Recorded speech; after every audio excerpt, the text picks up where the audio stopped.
The $30,000 Patek Philippe hit the marble floor with a silence that shattered Sage's world.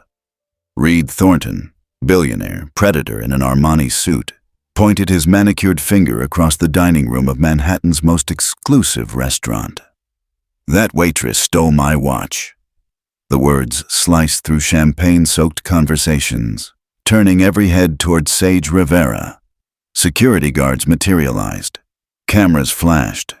Camden Cross's face went white with corporate terror, but as they demanded she empty her pockets, as Thornton's cold eyes promised to destroy her life, Sage noticed something the billionaire didn't. The watch's crown was facing the wrong direction, a detail only someone who actually understood mechanical engineering would catch. Thornton had just made his first mistake, and Sage Rivera, former CUNY student turned server, was about to make it his last. The crystal chandelier cast fractured light across the dining room of Le Bernardin, each shard illuminating the kind of wealth that moved markets and toppled governments.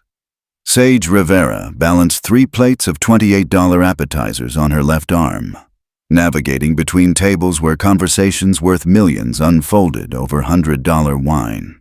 The restaurant hummed with the particular frequency of Manhattan's elite, voices pitched low, laughter measured, every gesture calculated for maximum impact. She'd been serving this crowd for 8 months now, invisible to them except when their glasses needed refilling or their egos required stroking. Tonight felt different, though she couldn't pinpoint why. The air seemed thicker, charged with the kind of tension that preceded thunderstorms, and even the regulars appeared more guarded than usual. If you're watching this unfold from your phone right now, drop a comment about where you're tuning in from, because what's about to happen will make you question everything you think you know about power. Reid Thornton commanded Table 12 like a general surveying conquered territory. His silver hair caught the light just so, perfectly styled to suggest wisdom while hiding the ruthless calculation behind pale blue eyes. The CEO of Thornton Enterprises had built his empire on hostile takeovers and strategic bankruptcies, leaving entire industries in ruins while his personal fortune climbed toward the stratosphere. Tonight, he entertained potential investors for his latest venture, a cryptocurrency platform that promised to revolutionize global finance while conveniently operating in regulatory gray zones. Sage had served him before. He never looked at her directly, treating servers like particularly useful furniture that occasionally required basic maintenance. His Patek Philippe Nautilus caught the light as he gestured, the rose gold case worth more than most people earned in a year. The watch was his signature piece, photographed for countless magazine profiles and business journals, a symbol of his success and refined taste. Camden Cross watched the dining room from his station near the kitchen, every line of his body radiating the particular stress of a restaurant manager during peak service. His perfectly pressed shirt showed no signs of the chaos behind the scenes, but Sage caught the way his jaw tightened whenever he glanced toward Table 12. Cross had built his reputation on maintaining Le Bernardin's flawless image, ensuring that every detail met the impossible standards expected by their clientele. One mistake, one moment of imperfection, and decades of careful cultivation could crumble. He'd made his position clear during Sage's training.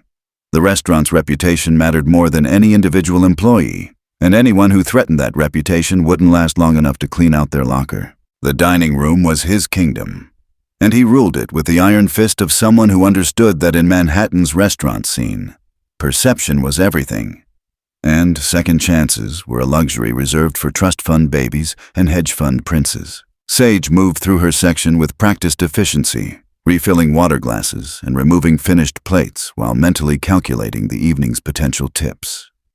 8 tables meant roughly $200 if everyone tipped standard, maybe $250 if she played her cards right with the hedge fund guys at Table 7. That money would cover her portion of rent with enough left over for groceries and maybe a small payment toward her student loan debt from the engineering program she'd been forced to abandon. The irony wasn't lost on her that she now served people who spent her annual salary on wine, while she scraped together enough to survive in a city that devoured dreams as efficiently as it printed money. Her mother had always said education was the great equalizer, But student loans and family emergencies had proven more effective at maintaining the status quo than any deliberate conspiracy could have managed. The evening progressed with clockwork precision until shortly after 10, when Reid Thornton stood to leave and everything changed. He reached for his wrist with the casual confidence of someone accustomed to having expensive things exactly where he'd left them. But his expression shifted from satisfaction to confusion to something approaching panic. His fingers found only skin where $30,000 of Swiss craftsmanship should have been waiting. The color drained from his face as he began a frantic search, checking his jacket pockets, scanning the floor around his chair, lifting his napkin and water glass with increasing desperation. His dinner companions exchanged uncomfortable glances, clearly unsure whether to help or pretend they hadn't noticed their host's growing distress. The watch wasn't just expensive jewelry to Thornton. It was a talisman, a visible proof of his success that he'd worn to every major business meeting for the past 5 years. Without it, he looked smaller somehow, diminished in a way that had nothing to do with physical stature and everything to do with the psychological armor that wealth provides. Sage first noticed the commotion when Thornton's voice rose above the dining room's carefully modulated hum. She'd been clearing table 14 when his sharp, "Where is it?" cut through conversations like a blade through silk. Every head in the restaurant turned toward the disturbance, the kind of attention that Camden Cross would normally neutralize within seconds. But Thornton wasn't just any customer. He was the kind of client whose displeasure could end careers and whose satisfaction guaranteed success. Cross materialized at table 12 with the speed of someone whose livelihood depended on crisis management, his face already arranged in an expression of concerned professionalism. Sage felt a chill that had nothing to do with the restaurant's aggressive air conditioning, an instinctive recognition that whatever was happening would somehow involve her. She'd learned to trust that feeling during her years navigating New York's service industry, where invisible workers bore the blame for every inconvenience experienced by the visible class. "My watch is missing," Thornton announced, his voice carrying the authority of someone accustomed to having problems solved immediately. "A Patek Philippe Nautilus, rose gold, worth $30,000. It was on my wrist when I sat down, and now it's gone." The silence that followed was deafening, broken only by the distant clatter of kitchen activity and the barely audible whisper of central air circulation. Cross's face went through a series of micro-expressions: shock, calculation, fear, before settling on professional concern. He began organizing an immediate search, calling over other staff members to check under tables, behind chairs, anywhere the watch might have fallen. But Thornton's eyes were already scanning the dining room with predatory focus, looking not for dropped jewelry, but for someone to blame. His gaze settled on Sage with laser precision, and she felt the weight of his suspicion like a physical force pressing down on her chest. She'd been the only server to approach his table multiple times throughout the evening, the only employee with regular access to where he'd been sitting. The accusation came like a lightning strike, sudden, devastating, and impossible to avoid. "That waitress," Thornton said, pointing directly at Sage with one manicured finger.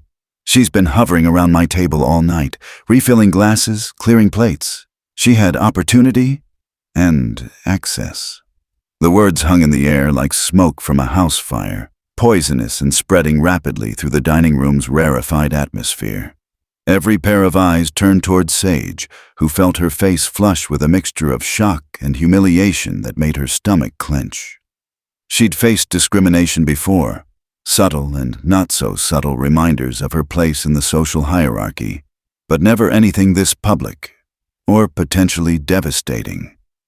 Cross stepped forward, clearly struggling between his duty to defend his staff and his need to placate a customer whose influence could destroy the restaurant's reputation. The other diners watched with the morbid fascination of people witnessing a car accident, grateful it wasn't happening to them, but unable to look away from the spectacle. Sage's voice when she found it was steady despite the tremor in her hands. "I didn't take your watch, sir. I've never stolen anything in my life." The words sounded thin and desperate even to her own ears, the kind of denial that guilty people always made in movies and television shows. Thornton's expression shifted to something approaching satisfaction, as if her protest had confirmed rather than contradicted his suspicions. He gestured for Camden Cross to call security, his voice taking on the commanding tone he used in boardrooms when ordering hostile takeovers. "Check her belongings. Search her pockets. That watch didn't just disappear into thin air." Cross hesitated for a moment, clearly aware that what Thornton was demanding bordered on illegal detention, but the power dynamics of the situation left him with no real choice. He nodded to the security guard who'd appeared at his shoulder, a burly man whose presence suddenly made the elegant dining room feel more like an interrogation chamber than a five-star restaurant. The search unfolded with the theatrical cruelty of a public execution, designed not just to recover stolen property, but to make an example that other potential thieves would remember. Sage was forced to empty her purse in full view of the dining room, her modest possessions spilling across table 12 like evidence at a crime scene. Lip gloss, phone charger, Metro card, $23 in tips from earlier tables, a prescription bottle with her name clearly visible. The detritus of a working person's life laid bare for the entertainment of people who spent more on appetizers than she earned in a week. The security guard checked her apron pockets with professional thoroughness, while Thornton watched with the satisfied expression of someone whose worldview was being validated. When the search yielded nothing but lint and breath mints, his face darkened with the particular rage of someone unaccustomed to being wrong. The watch was nowhere to be found, but rather than vindicating Sage, its absence only seemed to deepen his conviction that she'd somehow hidden it more cleverly than expected. Camden Cross cleared his throat, preparing to suggest that perhaps they should call the police, when Thornton made his final devastating move. "She must have passed it to an accomplice or hidden it somewhere else in the restaurant," he declared, his voice carrying the weight of absolute certainty. "I want her fired immediately, and I want the police called. This is theft, plain and simple, and I won't let some common criminal get away with stealing from me." The words hit Sage like physical blows, each accusation stripping away another layer of dignity and hope. Cross nodded grimly, the calculation clear in his eyes. One server's career versus the restaurant's relationship with one of Manhattan's most powerful men. There was no real choice, no moment of moral courage where justice triumphed over expedience. "Sage, you're terminated effective immediately," he said, his voice deliberately devoid of emotion. "Please collect your things and leave the premises." The dining room erupted in whispered conversations as Sage gathered her scattered belongings with trembling hands, her face burning with humiliation and rage that she couldn't afford to express. As she walked toward the exit, Reid Thornton's voice followed her like a curse. "I hope this teaches you that there are consequences for stealing from your betters." The subway ride from Midtown to Brooklyn felt like a descent into hell, each station marking another mile between Sage and the wreckage of her carefully constructed life. The fluorescent lights in the end train car flickered with mechanical indifference, casting sickly shadows across faces that belonged to New York's forgotten majority: night shift workers, hospital employees, late-shift security guards whose existence barely registered in the gilded world she'd just been ejected from. Sage stared at her reflection in the train window, seeing not the competent server who'd earned solid reviews and regular shifts, but the common criminal that Reid Thornton had branded her in front of Manhattan's elite. Her hands still trembled from the adrenaline and humiliation, fingers unconsciously tracing the outline of her empty apron pockets where tips should have been accumulating. The $23 in her purse represented the last money she'd see for who knew how long, a fact that made her stomach clench with anxiety that had nothing to do with the train's lurching motion through underground tunnels carved from bedrock and broken dreams. The walk from the subway to their shared apartment in Crown Heights took her past bodega windows advertising phone cards and lottery tickets, past murals celebrating neighborhood heroes that the rest of the city had never heard of. This was the New York that existed in the shadows of skyscrapers, where people worked multiple jobs to afford studio apartments and counted subway tokens like precious coins. Sage had grown up in neighborhoods like this one, understanding from childhood that education was supposed to be the ladder that led to something better, somewhere cleaner and more secure.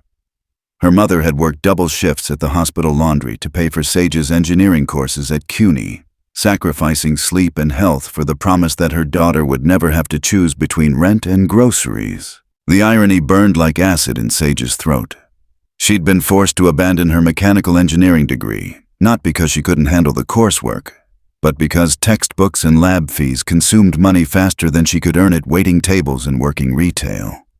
Now even that modest progress had been stripped away by a man who spent her annual income on accessories.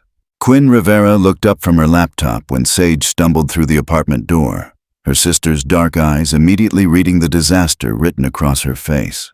At 24, Quinn possessed the kind of fierce loyalty that came from growing up in a family where external threats were constant and internal bonds were the only reliable source of strength. She worked as a freelance graphic designer for clients who paid in cryptocurrency and communicated through encrypted messaging apps, part of the gig economy generation that had learned to monetize creativity in whatever ways the market would bear. Their apartment reflected their financial reality, furniture from Craigslist and relatives, walls decorated with Quinn's digital art printed at Kinko's, a kitchen stocked with generic brands and bulk purchases from warehouse stores. It was clean and organized, but undeniably modest. The kind of place where every dollar mattered, and unexpected expenses could trigger cascading financial emergencies.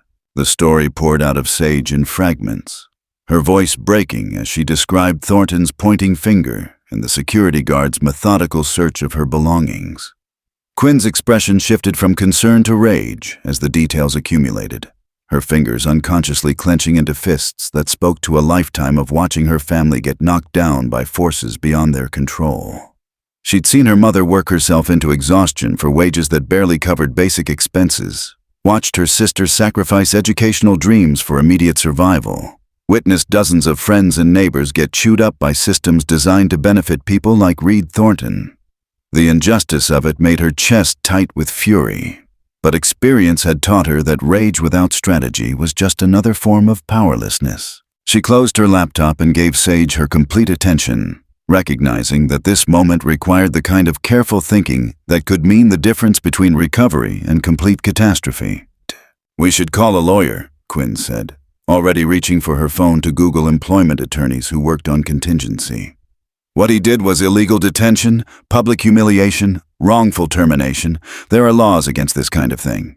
But even as she spoke, the practical realities of their situation were sinking in like lead weights in deep water.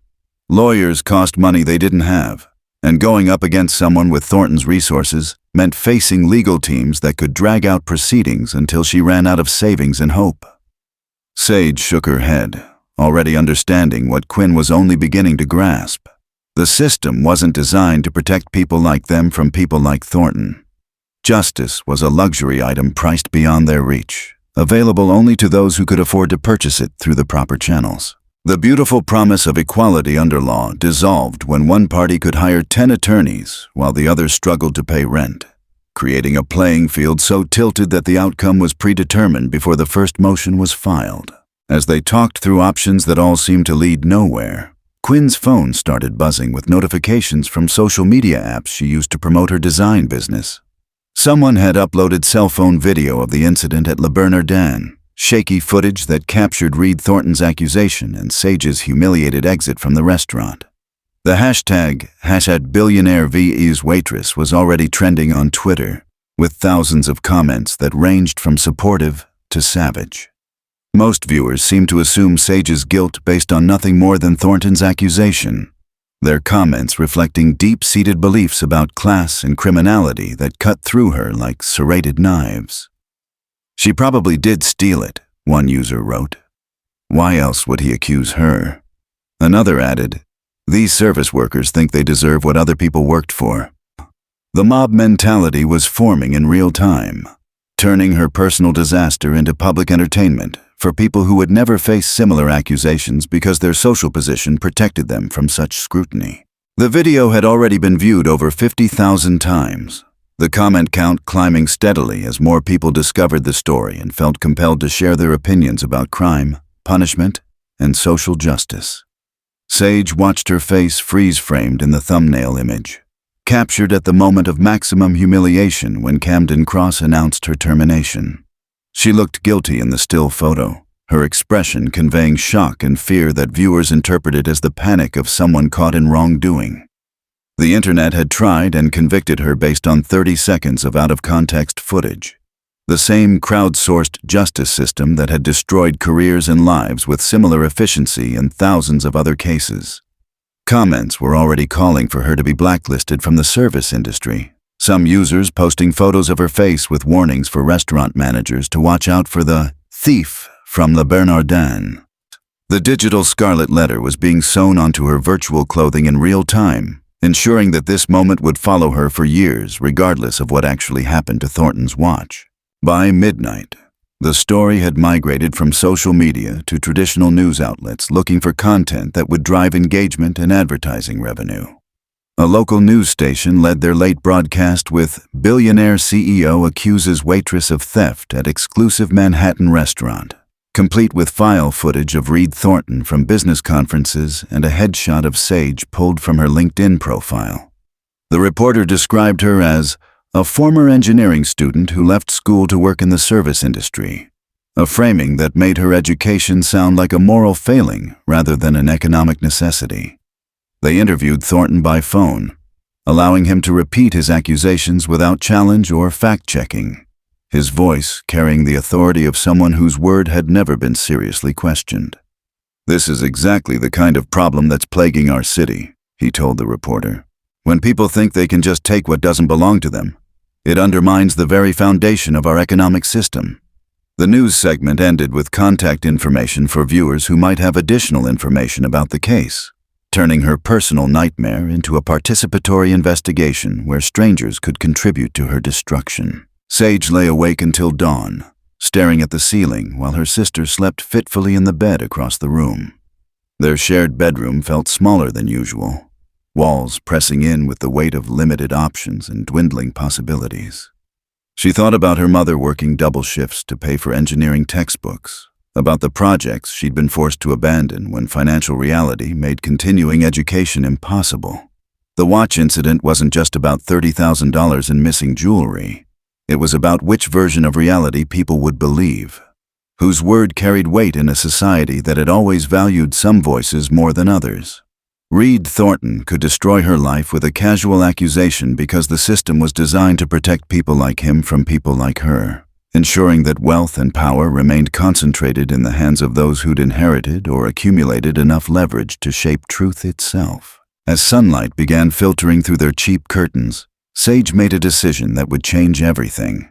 She wasn't going to accept destruction quietly.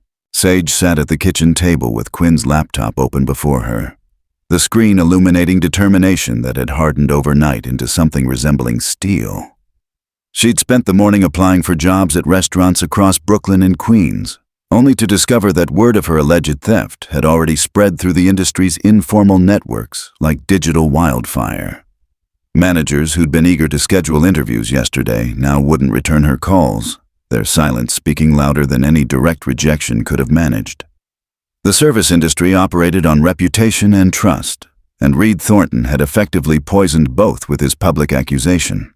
If she wanted to clear her name and salvage any chance of future employment, she'd need to prove not just her innocence, but his guilt. The laptop's glow reflected off her coffee cup as she began the kind of methodical research that her abandoned engineering courses had taught her to value above intuition or hope.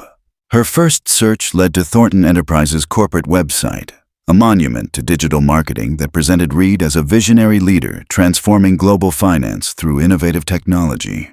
The executive biography section featured professional photographs that captured him at his most authoritative, surrounded by the symbols of success that wealthy men used to communicate their importance to the world. But Sage wasn't interested in his public image. She wanted to understand the man behind the performance, the psychology that would drive someone to destroy a stranger's life over a missing watch. She dug deeper, searching through news articles and industry publications that covered his business dealings with less flattery than the corporate marketing materials provided. A pattern began emerging from the data, subtle but consistent, of someone who viewed other people as obstacles to be overcome, rather than human beings deserving of basic respect. The insurance angle occurred to her while reading about Thornton's art collection, which had been featured in a magazine article about wealthy collectors who used high-value acquisitions as tax shelters and investment vehicles. If the watch was worth $30,000, it would almost certainly be insured. And insurance fraud was one of the few crimes that wealthy people committed with surprising frequency. She navigated to the website of Kronos Insurance, a specialist firm that provided coverage for luxury timepieces, and discovered that Patek Philippe Nautilus models were among their most commonly insured items. Their claims process required detailed documentation including purchase receipts, appraisal certificates, and photographs showing the watch's condition before any alleged theft or loss. The process was designed to prevent fraudulent claims, but Sage wondered whether someone with Thornton's resources might have found ways around those safeguards. Her mechanical engineering background proved invaluable as she researched the specific model that Thornton claimed to have lost. The Patek Philippe Nautilus in rose gold had distinctive characteristics that made authentication relatively straightforward for someone who understood precision manufacturing and quality control processes.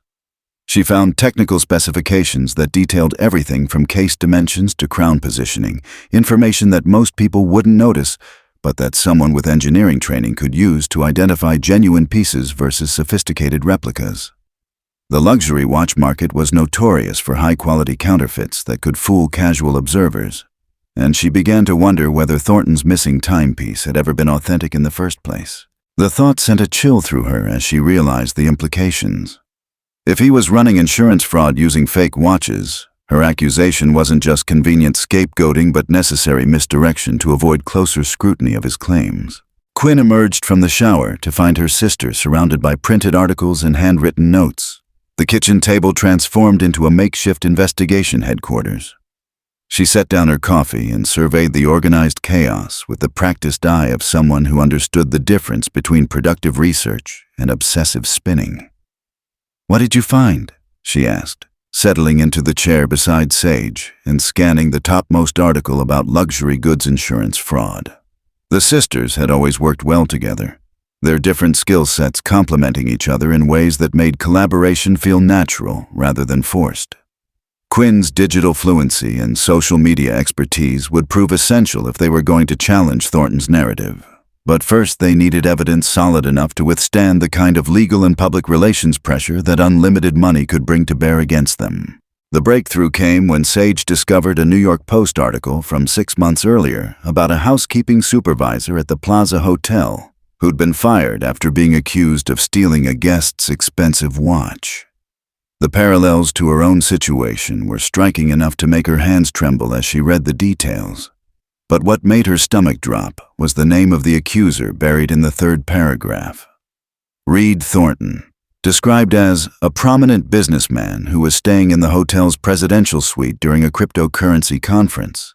The article presented the incident as straightforward employee theft, with no follow-up coverage about whether charges were filed or whether the watch was ever recovered.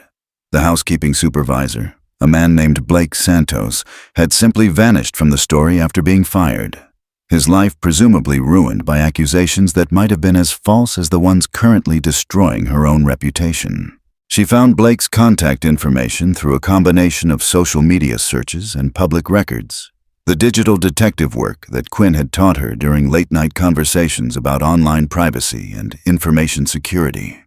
His LinkedIn profile showed a 6-month gap in employment following his termination from the Plaza, followed by a series of temporary positions that suggested someone struggling to rebuild a destroyed reputation. When she called him, his initial suspicion was evident in every syllable, the wariness of someone who'd learned that unexpected phone calls rarely brought good news.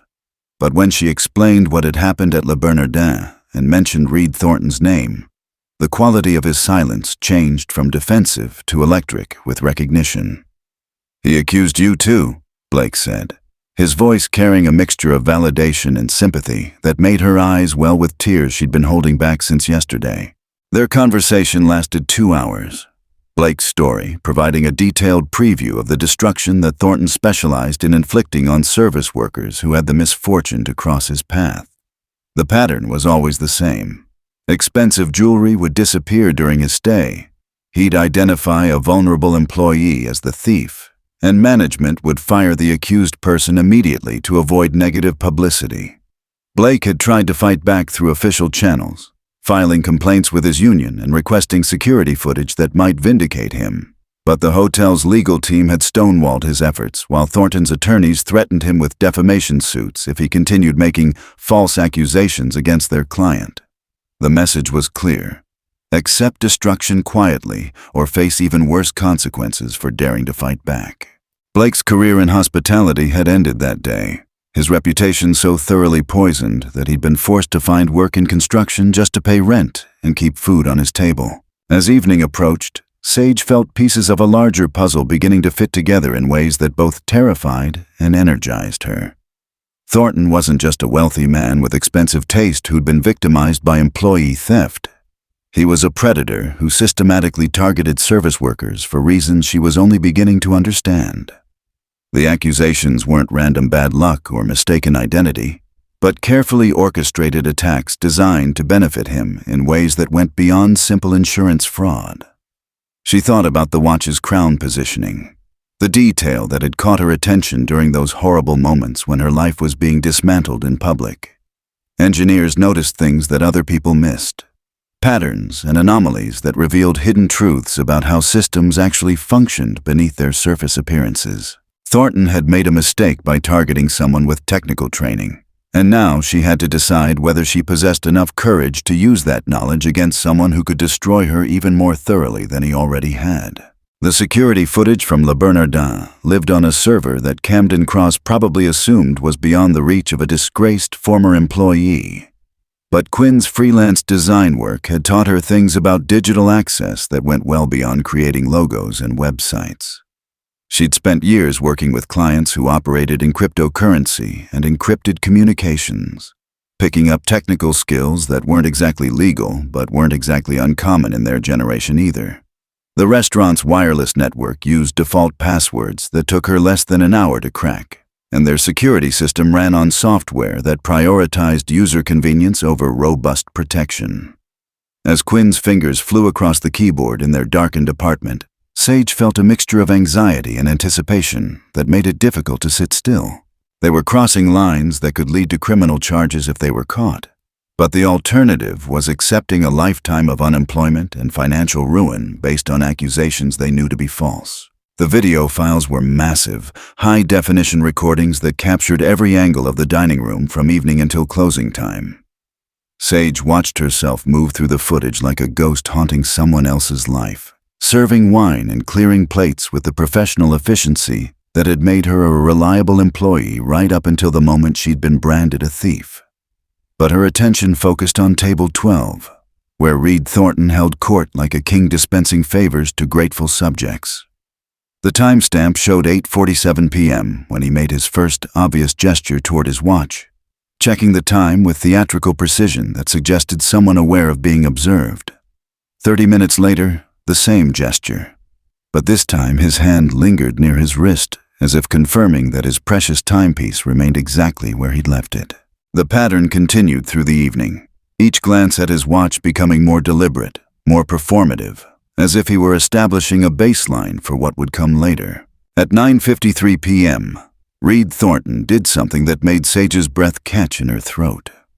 While reaching for his wine glass, he allowed his left hand to brush against his watch, and the Patek Philippe slipped from his wrist with what appeared to be accidental clumsiness. The watch fell toward his lap, but instead of catching it or calling attention to the fumble, he guided it downward with subtle movements that suggested someone familiar with sleight of hand. The timepiece disappeared beneath the white tablecloth, and Thornton continued his conversation without missing a beat, his expression showing no sign of concern or awareness that he'd just lost $30,000 worth of Swiss craftsmanship. For someone who'd later claimed the watch had been stolen by restaurant staff, his reaction to its disappearance was remarkably calm, almost rehearsed in its lack of genuine surprise or distress. The next 20 minutes of footage showed Thornton's masterful performance as an innocent victim gradually discovering his loss. He began with casual glances at his wrist, subtle double takes that suggested someone slowly realizing something was amiss. His body language shifted almost imperceptibly from confident relaxation to mild concern, then to genuine alarm as he began searching his jacket pockets and scanning the floor around his chair. By the time he stood to leave and announced his discovery to the dining room, His transformation from calm conspirator to outraged victim was complete. Sage watched her own destruction unfold on screen, seeing how Thornton's pointing finger had sealed her fate before she'd even understood what was happening. The security footage revealed the truth with crystal clarity. Reid Thornton had stolen his own watch and destroyed her life to cover up whatever crime he was actually committing. Blake Santos listened to her description of the video evidence with the grim satisfaction of someone finally receiving validation after months of doubt and self-recrimination. His own experience at the plaza had followed an identical pattern, he explained, right down to the theatrical discovery and public accusation that had cost him his career and reputation. But Blake had done something that might prove crucial to their investigation. He'd hired a private investigator to look into Thornton's background, spending most of his savings on a week-long surveillance operation that had yielded surprising results. The investigator had documented Thornton visiting high-end pawn shops and luxury goods dealers throughout Manhattan, apparently selling items that matched the descriptions of jewelry he'd claimed was stolen from his hotel rooms and restaurant tables.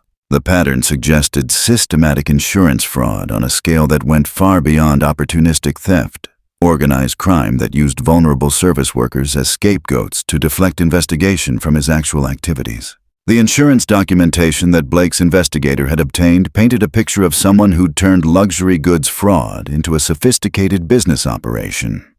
Reid Thornton had filed 12 separate claims over the past 18 months, each involving expensive jewelry or watches that had supposedly been stolen while he was staying at high-end hotels or dining at exclusive restaurants.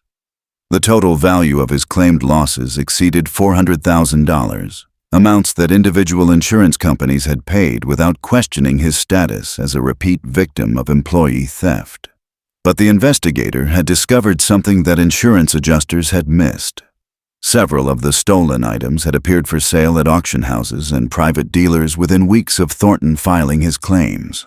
The evidence suggested he was buying expensive pieces, insuring them for inflated values, then selling them while claiming they'd been stolen, pocketing both the insurance payments and the sale proceeds while destroying innocent people's lives to maintain his cover story. As the scope of Thornton's criminal enterprise became clear, Sage felt her shock transforming into something harder and more focused. This wasn't about a missing watch, or even about insurance fraud. It was about a systematic pattern of abuse that targeted people whose social position made them perfect victims for his schemes. Service workers like her and Blake were ideal scapegoats because their accusations would be automatically believed by people who shared Thornton's class prejudices, and because their limited resources made fighting back nearly impossible. He'd weaponized social inequality to commit crimes that would have landed anyone else in federal prison, confident that his wealth and status would protect him from serious scrutiny. The realization filled her with cold rage that burned cleaner and brighter than the hot shame she'd felt since yesterday evening. Quinn had been monitoring social media while her sister analyzed video footage, tracking the evolution of public opinion as the hashtag #BillionaireVs Waitress continued spreading across platforms that thrived on controversy and moral outrage. The narrative was beginning to shift slightly as some users questioned why Reid Thornton seemed to be frequently victimized by employee theft. But the majority of comments still assumed Sage's guilt based on nothing more than her social position relative to her accuser. A few investigative journalists had begun asking questions about the pattern Blake's private investigator had documented, but their articles were buried beneath celebrity gossip and political scandal that drove more engagement and advertising revenue. Truth was competing with entertainment in a marketplace that consistently rewarded the latter, and Sage understood that evidence alone wouldn't be sufficient to change public perception or hold Thornton accountable for his crimes. The breakthrough came when Quinn discovered that one of Thornton's dinner companions from the previous evening had posted Instagram photos that included clear shots of their table throughout the meal. The images provided independent documentation of when Thornton had been wearing his watch and when it had disappeared, timestamps that corresponded exactly with what Sage had observed in the security footage. More importantly, one photo taken near the end of dinner showed Thornton's wrist clearly bare while he gestured toward the camera, proving that his watch was already missing before she'd approached the table for the final time. The social media evidence created an unbreakable timeline that contradicted his accusation and supported her innocence, but it also revealed something else that made her stomach clench with anticipation and terror. Hidden beneath the edge of Table 12's white tablecloth, barely visible in the photograph's background, the distinctive rose gold gleam of a Patek Philippe caught the camera's flash like a smoking gun waiting to be discovered. The watch was still there, concealed exactly where Reid Thornton had dropped it while performing his elaborate charade for the dining room's hidden cameras.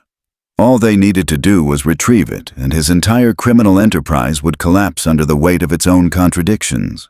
But accessing Le Bernardin's dining room would require the kind of planning that could easily cross from investigation into breaking and entering.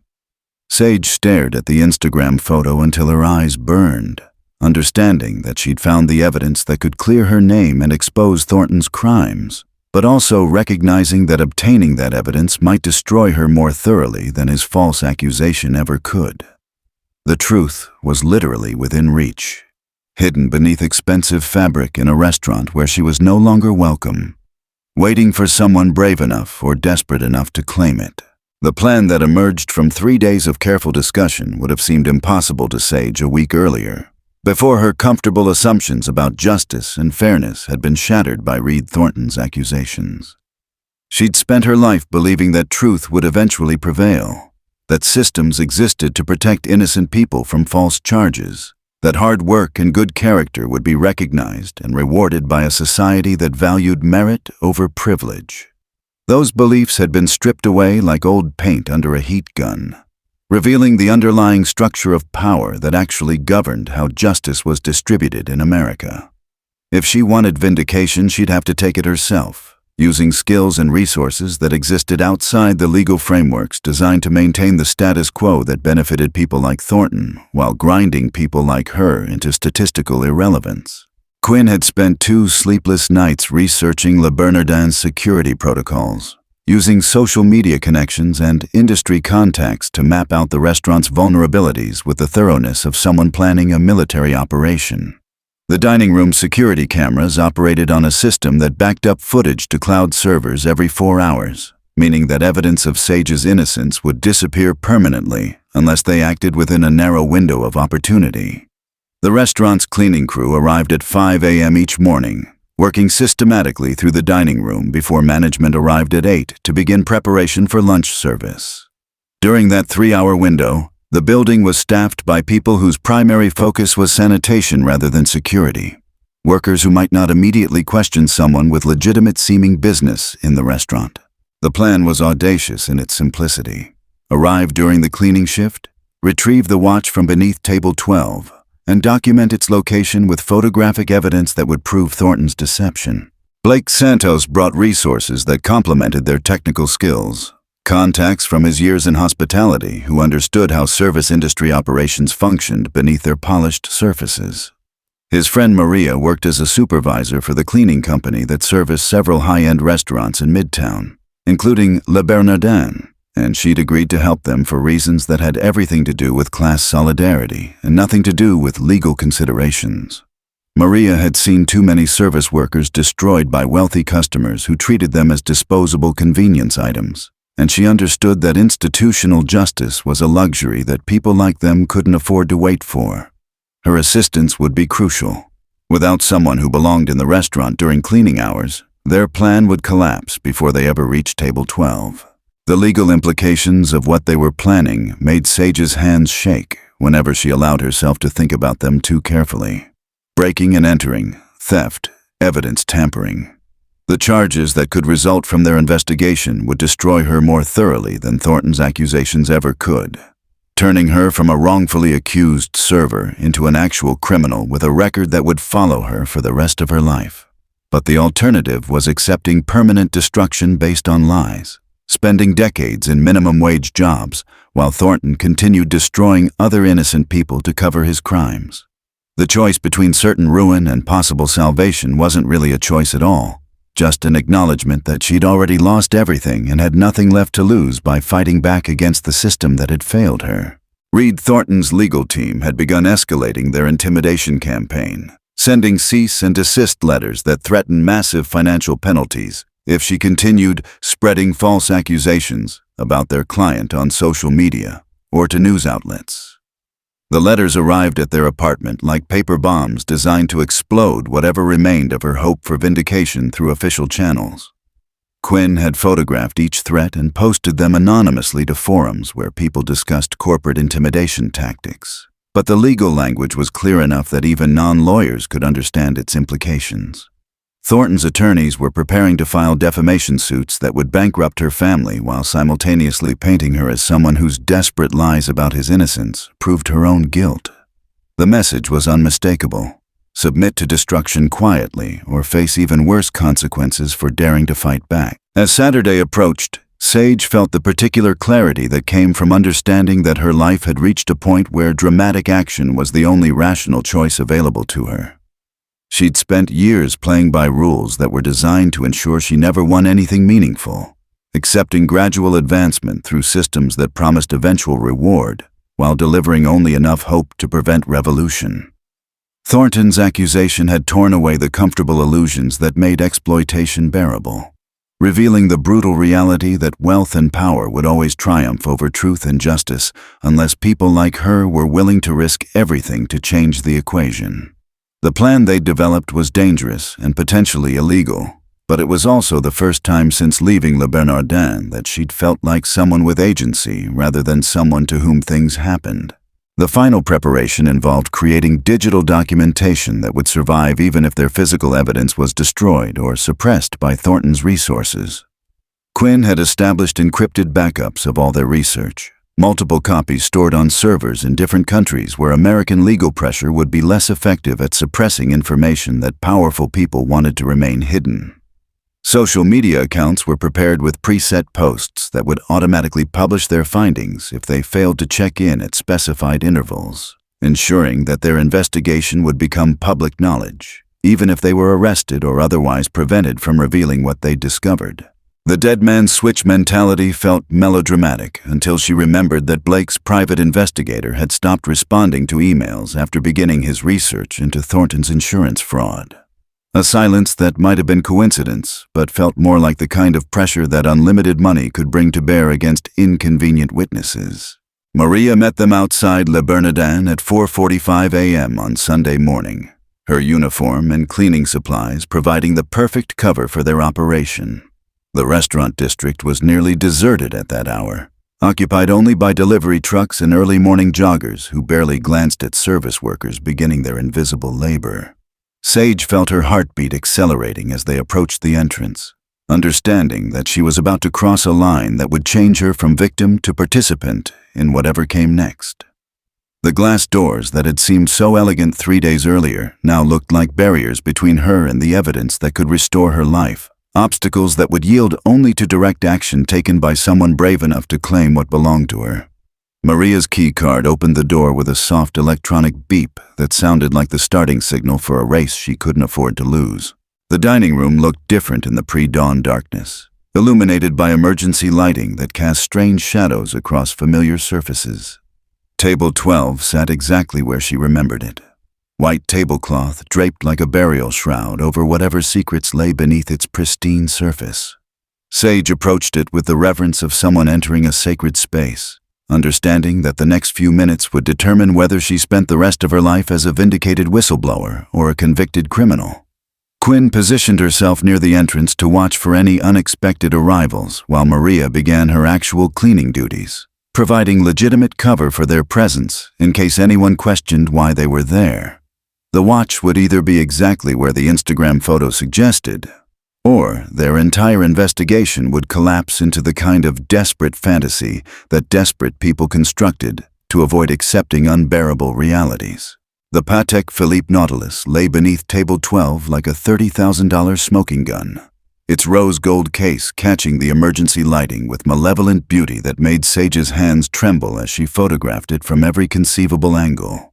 The watch was exactly where Reid Thornton had dropped it during his performance 3 days earlier, positioned with the crown facing the wrong direction in a way that screamed amateur staging to anyone who understood precision timepieces. Quinn documented everything with professional thoroughness, while Maria maintained her cleaning routine. creating layers of evidence that would be impossible to dismiss or suppress, even by lawyers with unlimited resources. The photographs showed not just the watch's location, but the layer of dust that had accumulated on its surface, proving it had been undisturbed since Thornton's theatrical discovery of its absence. As evidence of innocence went, it was as close to perfect as reality ever provided. But Sage understood that possession of proof was only the beginning of a much more dangerous game. The decision to confront Thornton directly emerged from their recognition that traditional channels would never provide justice against someone with his resources and connections. Police reports could be buried, journalists could be bought or intimidated, and insurance companies had no incentive to investigate fraud that hadn't cost them money yet. But public exposure in the age of social media created possibilities that wealth couldn't completely control, especially when the evidence was overwhelming and the narrative involved powerful people victimizing sympathetic underdogs. They needed to force Thornton into a position where his usual tactics of intimidation and character assassination would backfire spectacularly, turning his own weapons against him in front of an audience that could spread the truth faster than his legal team could contain it. The plan required her to enter the lion's den with nothing but evidence and courage, gambling everything on the possibility that even billionaires could be destroyed by their own lies when those lies were exposed at exactly the right moment. Thornton Enterprises occupied 3 floors of a glass tower in the financial district, the kind of corporate monument that projected power through architectural intimidation and strategic positioning among other symbols of wealth. Sage stood on the sidewalk outside the building at 8 a.m. on Monday morning, wearing her best professional outfit and carrying a manila folder that contained printed copies of every piece of evidence they'd gathered over the past week. Office workers streamed past her like schools of fish navigating urban currents, each person absorbed in their own economic survival while remaining oblivious to the drama about to unfold in the tower above them. She'd practiced her approach dozens of times with Quinn, rehearsing responses to every possible defensive strategy that Thornton might employ. But standing before the actual building made her realize that no amount of preparation could eliminate the terror of challenging someone who could destroy her with a phone call. The lobby reception area was designed to make visitors feel small and insignificant, with marble floors that echoed every footstep and ceiling heights that reminded people of their place in various hierarchies. Sage told the receptionist that she had an appointment with Mr. Thornton regarding the restaurant incident, a half-truth that was technically accurate while omitting crucial details about the nature of her business. The young woman behind the desk checked her computer with the distracted efficiency of someone whose job involved managing access to people far more important than herself, then directed Sage to the executive elevator bank with instructions to report to the 32nd floor. The elevator ride felt like ascending toward judgment, each floor marking another level of power that separated her from the safety of street-level anonymity. By the time the doors opened onto Thornton's executive suite, her heartbeat was loud enough that she worried other people might hear it. Reid Thornton's corner office overlooked Manhattan like a command center for economic warfare, windows providing panoramic views of the city that he helped shape through deals that moved millions of dollars and affected thousands of lives. He sat behind a desk that probably cost more than most people's cars, surrounded by the symbols of success that wealthy men collected to communicate their importance to visitors and themselves. When his assistant announced her arrival, his expression shifted through surprise, calculation, and what might have been amusement before settling on the kind of cold attention that predators reserved for interesting prey. He'd agreed to see her because wealthy people were curious about the audacity of those they'd destroyed, and because dismissing her accusations in person would provide better legal protection than ignoring them completely. The power dynamic in the room was overwhelming. She was a fired waitress confronting a billionaire in his own territory, armed with nothing but evidence and desperation. "Miss Rivera," Thornton said, gesturing for her to sit in one of the chairs positioned strategically lower than his own desk. "I have to admit, I'm surprised you wanted to meet. Most people in your situation would be focused on finding new employment rather than pursuing hopeless conspiracies." His voice carried the patronizing tone that wealthy people used when addressing their social inferiors, a combination of amusement and contempt that was designed to remind her of their relative positions in society's hierarchy.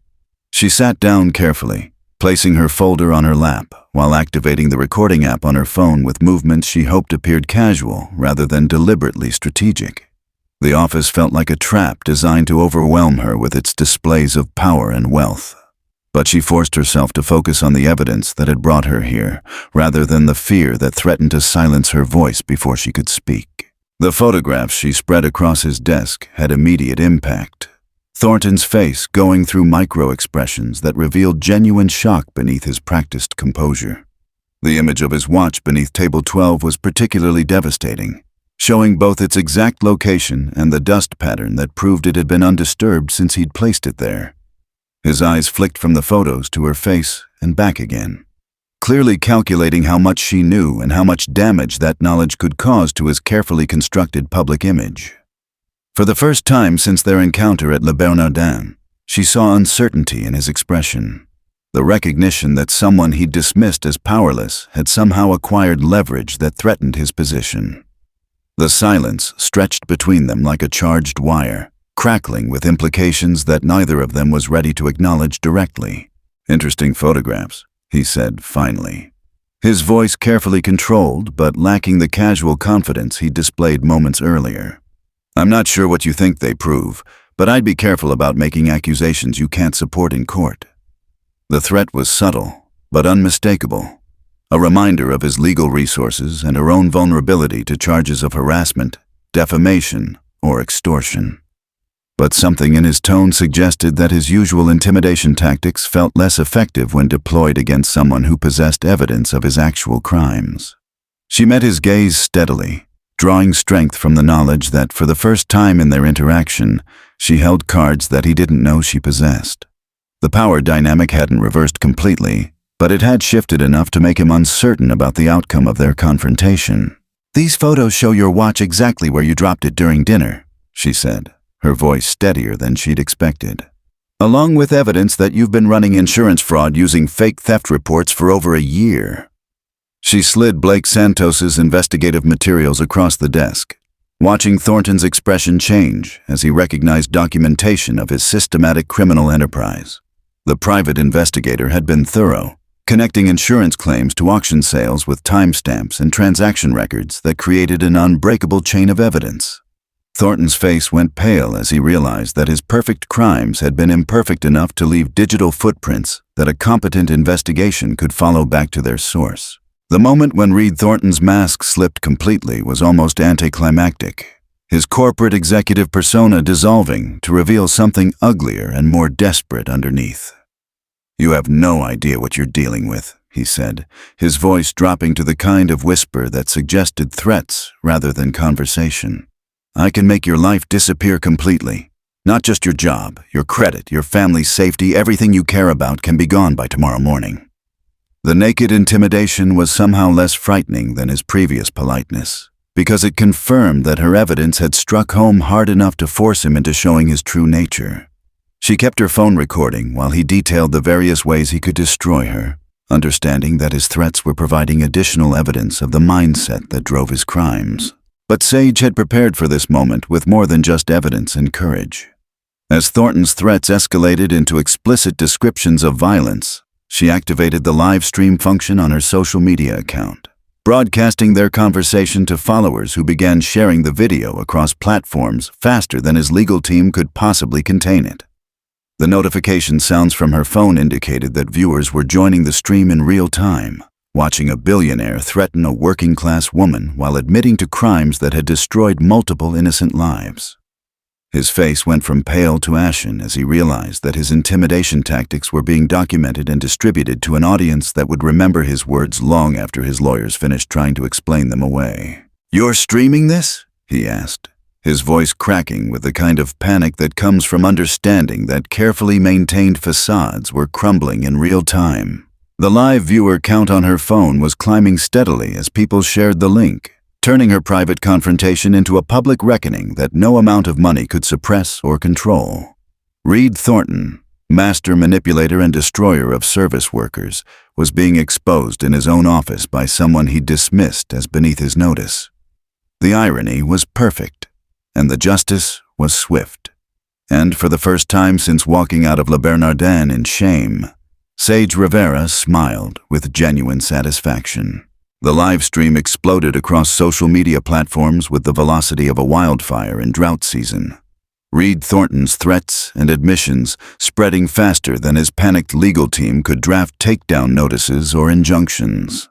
Quinn monitored the viral progression from their Brooklyn apartment, watching viewer counts climb into the hundreds of thousands as people shared clips of a billionaire confessing to systematic insurance fraud while threatening violence against the waitress who'd exposed him. The hashtag Watchgate overtook Billionaire vs. Waitress within hours. But this time the narrative had flipped completely. Reid Thornton wasn't a victim of employee theft, but a predator who'd weaponized class prejudice to cover his own crimes. Comment sections that had previously assumed Sage's guilt now erupted with outrage, directed towards someone who'd abused his privilege to destroy innocent lives while profiting from elaborate insurance scams. Major news outlets picked up the story with the enthusiasm of journalists who'd stumbled onto a perfect intersection of wealth, corruption, and social justice that would guarantee massive engagement across all demographics. CNN led their noon broadcast with Billionaire caught on live stream admitting to insurance fraud, complete with clips of Thornton's most damaging statements and expert commentary about the legal implications of his recorded confessions. Fox Business News struggled to find angles that didn't make their usual pro-corporate stance look ridiculous, settling for segments about the dangers of employee surveillance and the need for stronger security measures in high-end restaurants. The story had legs that carried it beyond traditional business coverage into entertainment and social media formats that reached audiences who normally ignored financial news entirely. Blake Santos called Sage while she was still sitting in Thornton's office lobby, his voice shaking with emotion as he thanked her for validating everything he'd suffered over the past 6 months. "I watched the whole stream," he said, his words coming in rushed bursts that suggested someone finally able to release breath he'd been holding for half a year. "Everyone knows now. Everyone knows what he did to us and how many other people he destroyed." Blake's vindication was almost as satisfying as her own. Proof that their investigation had exposed crimes that went far beyond individual acts of theft or fraud. They'd revealed a systematic pattern of abuse that targeted the most vulnerable workers in the service industry, people whose social position made them perfect scapegoats for wealthy criminals who understood how to exploit class prejudices for personal profit. The FBI's announcement came 3 hours after the live stream ended. A terse press release stating that they were opening a formal investigation into allegations of insurance fraud and witness intimidation involving Reid Thornton and Thornton Enterprises. Federal prosecutors had been monitoring the social media explosion with interest that went beyond casual observation, recognizing that public pressure could provide political cover for pursuing charges against someone whose wealth and connections usually protected him from serious legal consequences. White-collar crime prosecutions required evidence that could survive challenges from expensive legal teams. But video confessions broadcast to hundreds of thousands of witnesses created the kind of ironclad foundation that even the most skillful defense attorneys couldn't undermine through procedural objections or character assassination. Thornton Enterprises' stock price collapsed in after-hours trading as investors fled positions that had become toxic liabilities overnight. The company's board of directors called an emergency meeting to discuss damage control strategies, but the live-streamed confession made standard corporate crisis management techniques impossible to implement effectively. How do you spin video evidence of your CEO threatening violence against a waitress while admitting to systematic criminal activity? The usual playbook of strategic apologies and pledges to do better couldn't address evidence this damaging, especially when it continued spreading across platforms faster than public relations professionals could track. Within 24 hours, board members were discussing Reid Thornton's immediate removal from all executive positions, their loyalty lasting exactly as long as his usefulness to their own financial interests. Insurance companies that had paid Thornton's fraudulent claims began their own investigations with the thoroughness of organizations that had been systematically robbed by someone they trusted to play by basic rules of honesty. Kronos Insurance led the charge, their forensic accountants discovering patterns that their claims adjusters had missed during routine processing of what appeared to be legitimate theft reports. The company's statement to the press was carefully worded, but unmistakably angry. "We are reviewing all claims submitted by Mr. Thornton and will be pursuing recovery of any fraudulent payments through both civil and criminal channels." Industry analysts estimated that the total value of Thornton's insurance fraud could exceed $2 million when all companies finished their audits, amounts that would trigger federal charges carrying decades in prison rather than the misdemeanor penalties usually associated with white-collar crime. Sage found herself at the center of a media storm that transformed her from anonymous service worker to overnight symbol of resistance against corporate abuse. Interview requests poured in from news programs, podcasts, and documentary filmmakers who recognized that her story represented larger themes about wealth inequality and social justice that resonated with audiences hungry for authentic heroes who fought back against systemic oppression. Anderson Cooper's producers offered her a prime-time slot to tell her story in detail, while The Daily Show invited her to discuss the case with their trademark combination of humor and political commentary. The attention was overwhelming and sometimes uncomfortable, but it also provided platforms to discuss issues that went far beyond her individual situation with Reid Thornton. Camden Cross's phone call came on Tuesday afternoon, his voice carrying the particular strain of someone whose carefully constructed professional world was collapsing around him. "Sage, I need to apologize," he said, the words clearly difficult for someone unaccustomed to admitting mistakes or accepting responsibility for their consequences. "I should have investigated before firing you. The restaurant would like to offer you your job back with a promotion to floor manager and a formal letter of recommendation." His offer was generous by industry standards, but it also felt hollow given that her vindication had come through her own investigation rather than any institutional justice that he might have provided. She declined politely, explaining that her plans had evolved beyond returning to the service industry that had failed to protect her when protection was needed most. The scholarship offer from the Workers' Rights Defense Fund arrived the same day, a full ride to complete her mechanical engineering degree at CUNY, along with a stipend that would cover living expenses while she focused on her studies. The organization had been following her case since the live stream, recognizing that her technical skills and willingness to fight back against powerful opponents made her exactly the kind of person they wanted to support and develop. "We need more engineers who understand how systems really work," the program director explained during their phone interview. "Not just mechanical systems, but social and economic systems that can be analyzed and improved by people who refuse to accept that injustice is inevitable." The opportunity felt like vindication for all the sacrifices her mother had made to support her education, proof that those investments were finally paying dividends that went beyond individual advancement. Reid Thornton's arrest at his Hamptons estate provided the perfect visual conclusion to a story that had captivated public attention for nearly a week. News helicopters captured footage of FBI agents leading him away in handcuffs, while reporters shouted questions about insurance fraud and witness intimidation. His perp walk looked like something from a movie about corrupt executives, complete with expensive lawyers arguing procedural points while their client faced the kind of public humiliation usually reserved for street criminals and political scandals. The man who destroyed careers with casual accusations was experiencing what it felt like to have his own reputation stripped away by evidence he couldn't suppress or explain away through superior resources and social connections. Reid Thornton's arraignment played out in federal court like a masterclass in how quickly wealth could transform from shield to target when crimes became too public to ignore. The Southern District of New York charged him with 12 counts of insurance fraud, witness intimidation, and conspiracy to commit mail fraud, charges that carried a combined maximum sentence of 60 years in federal prison. His legal team, assembled from Manhattan's most expensive law firms, argued for bail with the desperation of attorneys who understood that their client's case was legally hopeless, regardless of how much money he spent on representation. But Judge Patricia Martinez had seen the live stream like everyone else in America, and she wasn't inclined to show mercy to someone who'd systematically destroyed working people's lives while stealing millions from insurance companies. Bail was set at $50 million cash, ensuring that Reid Thornton would await trial from a federal detention facility rather than the comfort of his penthouse apartment. The class action lawsuit filed by Blake Santos and 17 other service workers created a legal framework for compensation that went beyond individual criminal charges to address the systemic damage that Thornton's fraud had inflicted on vulnerable employees.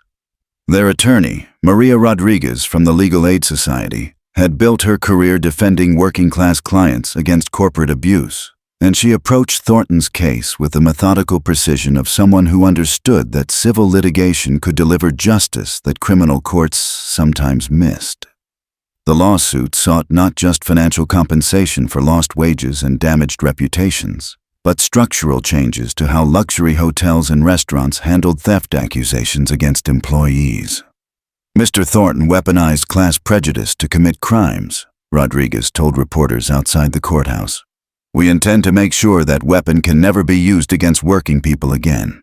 Sage watched the legal proceedings unfold from her new desk at CUNY's engineering school, where she'd returned to complete her degree with a focus on mechanical systems analysis that felt perfectly suited to someone who'd learned to see hidden patterns beneath surface appearances. Her professors were initially skeptical about a returning student whose recent notoriety had nothing to do with academic achievement. But her performance in advanced thermodynamics and materials science quickly proved that fame hadn't compromised her technical abilities. If anything, her experience with Thornton had sharpened her analytical skills, teaching her to approach complex problems with the kind of systematic thinking that engineers use to solve challenges that seemed impossible to people with less technical training. The scholarship covered not just tuition and books, but also provided research opportunities that would prepare her for graduate school and eventual career in systems design. The nonprofit organization that Sage established in a converted storefront on the Lower East Side represented something entirely new in the landscape of workers' rights advocacy. The Rivera Foundation for Service Worker Justice combined legal assistance with technical training, helping restaurant and hotel employees document workplace abuse while teaching them skills that could lead to better employment opportunities. Quinn managed the organization's social media presence and digital security, ensuring that vulnerable workers could report problems without fear of retaliation from employers who might try to suppress evidence or intimidate witnesses. Their first major case involved a hotel chain that had been systematically underpaying housekeeping staff for years, using the same intimidation tactics that had nearly destroyed Blake Santos to prevent employees from organizing or seeking legal assistance. Reid Thornton's trial lasted 6 weeks, but the outcome was never seriously in doubt given the overwhelming evidence of his guilt and the impossibility of explaining away his live-streamed confessions. His attorneys tried every possible defensive strategy, claiming temporary insanity, arguing that stress from business pressures had caused momentary lapses in judgment, even suggesting that his threats against Sage had been misunderstood jokes rather than actual intimidation. But federal prosecutors had built an airtight case using Thornton's own words and actions, supported by insurance records, surveillance footage, and testimony from victims whose lives he'd destroyed over 18 months of systematic fraud. The jury deliberated for less than 4 hours before returning guilty verdicts on all charges, their decision reflecting the kind of moral clarity that comes from witnessing obvious wrongdoing punished through legitimate legal channels. The sentence handed down by Judge Martinez was both legally appropriate and symbolically satisfying. 22 years in federal prison without possibility of parole, plus full restitution to insurance companies and victims of his fraud schemes. Mr. Thornton used his wealth and position to prey upon working people who had no power to defend themselves, the judge said during sentencing. His crimes weren't just theft, but attacks on the basic dignity and economic security of people whose only mistake was serving him food or cleaning his hotel rooms. The financial penalties alone would bankrupt him completely, ensuring that he'd leave prison as poor as the people he'd victimized during his criminal career. Thornton Enterprises was dissolved within months, its assets seized to pay court-ordered restitution and legal fees that continued mounting long after his conviction was finalized. Blake Santos used his portion of the settlement money to open a small restaurant in Queens that employed other service workers who'd been blacklisted by Manhattan's hospitality industry for various infractions against wealthy customers. The establishment quickly became known for exceptional food and unusual employment policies that prioritized worker dignity over customer satisfaction when the two came into conflict. "We reserve the right to refuse service to anyone who treats our staff disrespectfully," read a sign near the entrance. A policy that would have been financial suicide in most restaurants, but attracted customers who valued ethical business practices over traditional service hierarchies. Blake's success story became a model for other worker-owned cooperatives that emerged from the wreckage of traditional employment relationships that had never adequately protected vulnerable employees from abuse. 3 years after the watch incident at Le Bernardin, Sage Rivera graduated summa cum laude with her mechanical engineering degree and immediate admission to MIT's graduate program in systems design. Her thesis project involved developing security protocols for luxury goods authentication that would make insurance fraud significantly more difficult to execute and detect.